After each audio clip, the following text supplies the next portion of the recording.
right, as the title suggests, a monster aerial. And it was. Look, I've done this one. Okay, and it's affecting northern and western parts of the UK. That's working well. Turn that off for a minute. So this friend of mine built a transmitter, really nice, 100 watts. Built it all himself, a nice chassis. He did a good job. He was good at that. He was good at constructing things. And I made some measurements on it myself. 100 watts DC input, so it was good. I forget the medium wave frequency, but 100 watts DC input. Lovely transmitter. I forget the PA valves. There were 3 in parallel. I remember the 3 in parallel. I forget what they were, but it was 100 watts DC input.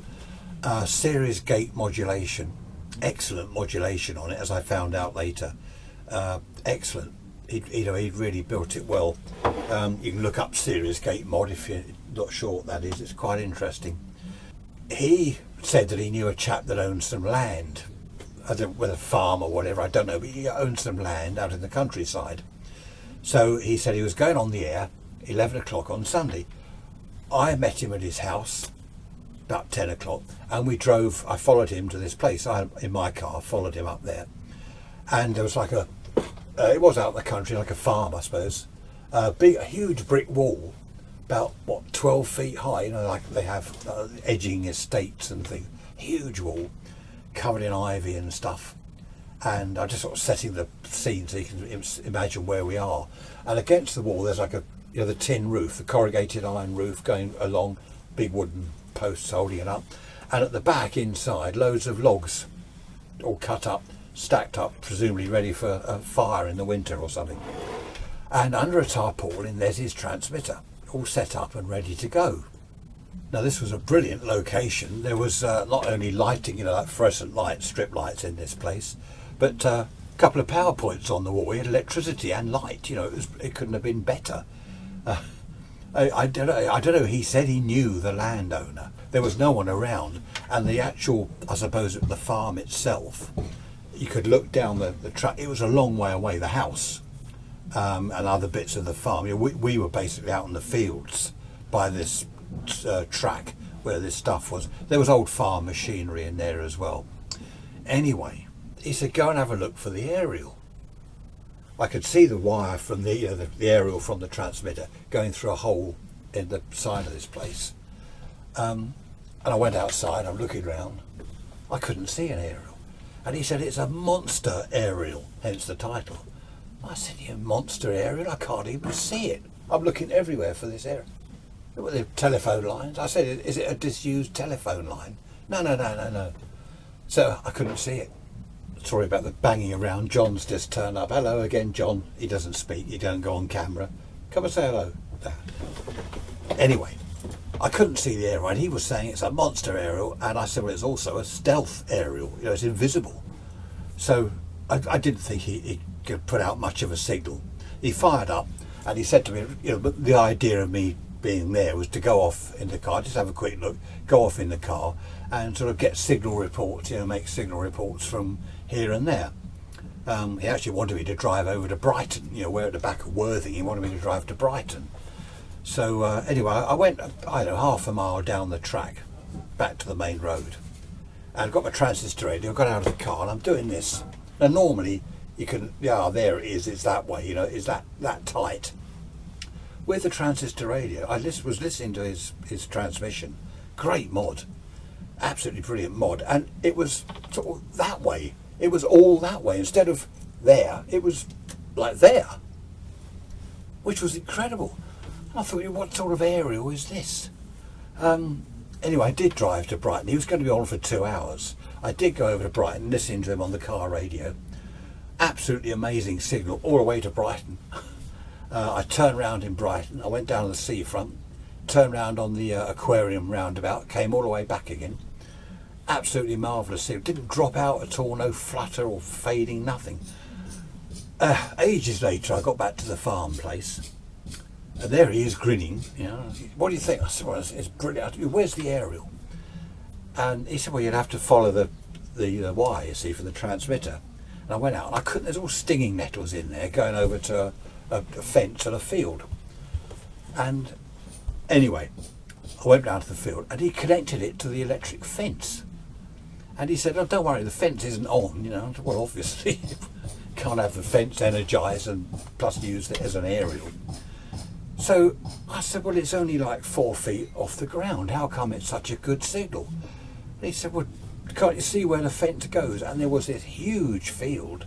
The fence was, I don't know, miles all round, you know, light years. Well, not quite, but a hell of a long way all round this field. And he said it also does the field next to it. Now, there were no animals in the field, or, you know, do my health and safety bit. There were no animals. No animals were hurt or killed during the making of this video. Listen to that now. There's roadworks going on. Right, I'll be back in a second. Let's just wait till this stops. They're digging up the street, putting in 3-phase mains for me so I can run a 50 kilowatt medium wave transmitter. Yeah, I wish. Anyway, this aerial, you probably heard of a Beveridge aerial made by, invented or whatever by Mr. Beveridge back in 1920 something. Basically what it is, it's low down and it's just like a wire, but it's miles long. You know, like from here to Australia, well, perhaps not quite. It's just miles long. And that's what this was. Very good. Normally used for reception. I did take my Eddystone communications receiver, the EC10. I took that up there at some stage later, and I tried it on receive. Absolutely brilliant. Oh, I'd never known anything like it. Anyway, that's another thing. Yeah, so this was like a Beveridge aerial. It went, as I say, all around this field, plus the next field. Only about 4 feet above the ground. All insulated from the wooden posts, of course, because it's the electric fence. Yeah, it's just an amazing aerial. And he, later on, he had a friend, where was it, in Eastbourne. Later on, he phoned him, and the chap there said, on my transistor radio, no problem at all. You know, we'd been used to putting up aerials which we thought were pretty good if they were 100 yards long between a couple of trees. We thought that was good. But no, this thing just knocked spots off everything else we'd ever tried. Yeah, a monster stealth aerial.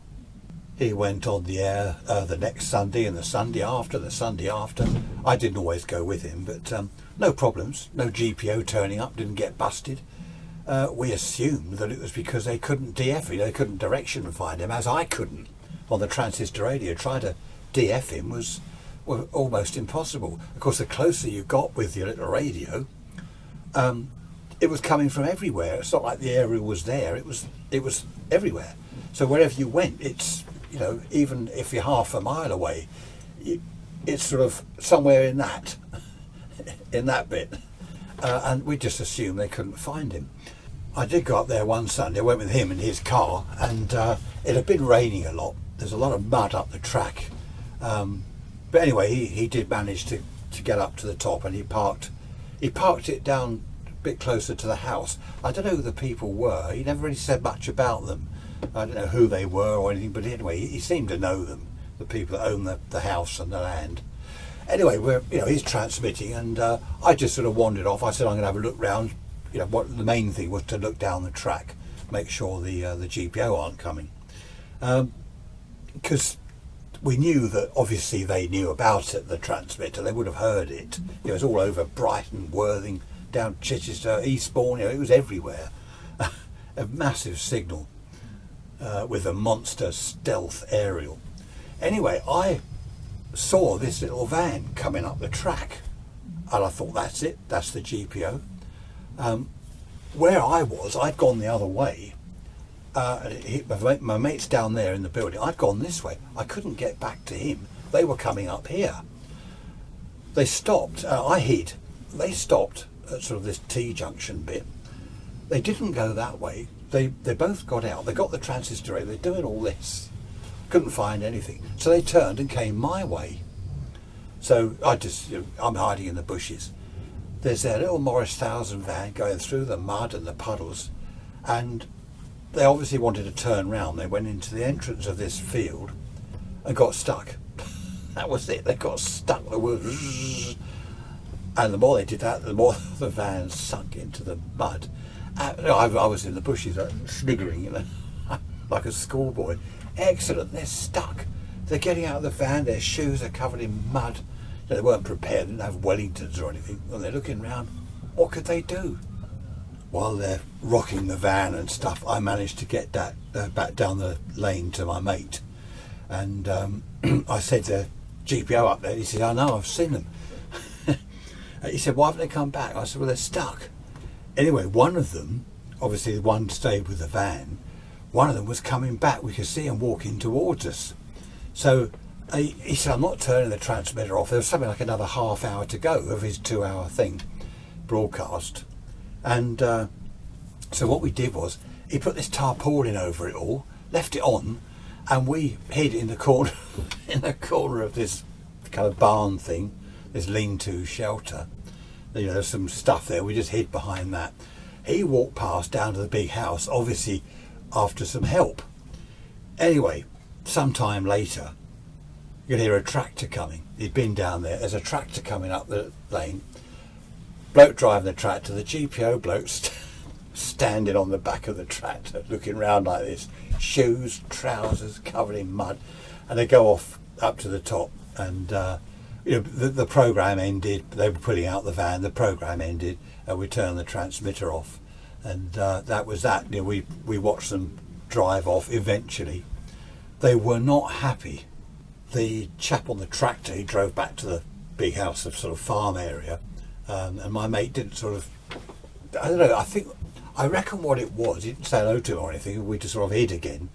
I think what it was, that they probably said to him that, you know, use the sort of lean-to shelter, do what you like, but you know, I don't know anything about it. I expect that's what they'd said, you do what you like, but I don't know anything about it. You know, if you're busted or anything, I'll just deny all knowledge of you and everything else, which was fair enough, I suppose. What happened was, we went back. Well, I say we. He went back. He was doing more Sundays up there, and of course they came back. I didn't go every Sunday, but this particular Sunday, he's on the air again. He got reports from France. He knew someone that was over there. He got reports from France. Absolutely brilliant signal. 100 watts. You know, it wasn't massive. It wasn't kilowatts. It was this aerial, this Beveridge aerial. Anyway, the GPO came back. They came up the track. Same thing. They came up the track. Wasn't muddy. It had been a very dry spell. So, oh, and the funny thing was they had Wellingtons. They were wearing Wellingtons because we were laughing. We could see we're laughing. They're wearing Wellingtons just in case there's mud. Of course, there's no mud. All of the ground's rock hard, dry. It had been so hot for the last. It was summertime. Anyway, they stomping around in their wellies. They got their radio. They're looking around. They couldn't find it. They couldn't. You know, they're obviously looking up. Where's the aerial? You know, it's a few yards from them. It's the electric fence. They must have realised, you know, overloading the front end of the transistor radio, the 100-watt transmitter, a few yards from the aerial. They must have thought, what is going on? They couldn't find it. They were walking around. They walked into the field. They came back. They're walking everywhere. They didn't come down to where we were because, you know, they were obviously looking around in the open for the aerial and where the trees were. There were some trees up the lane a bit. And they're looking up in the trees. And the funny thing is, it's right under their noses. It's here.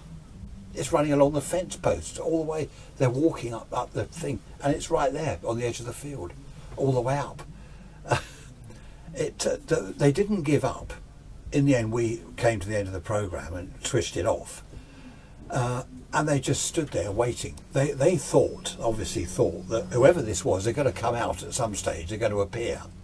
I don't know why they didn't go down to the big house. I don't know, that was odd that. I thought they would have gone down there. Right, tea break. Now, he wanted to go back up there the next Sunday, and I said, no, you're mad. I said, now you've them off. You know, they're gonna get you. They're not going to give up now, you know, they know you're up there somewhere, they're going to get you.